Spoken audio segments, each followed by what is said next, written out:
dito kami guys, dito ako nakaupo. Ayan. So, napakaganda ng place dito guys. Hindi siya ganong mainit, hindi siya malamig. So, katamtaman lang. Ayan. So, marami din dito mga OFW ang nakatambay. Kasi napaka-fresh ng hangin guys. Ayan. Meron din ditong tent. At syempre sa tabing dagat. Sakay na ang biyasa magdut-dut nga mo sana. So, napakaganda dito. So, alam niyo guys, yung anahaw is pambansang dahon. Tama ba ako? Correct me if I wrong.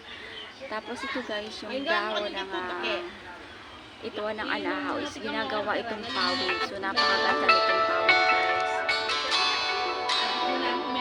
Napakaganda nitong pawid. Maganda itong pampawid sa bubong, sa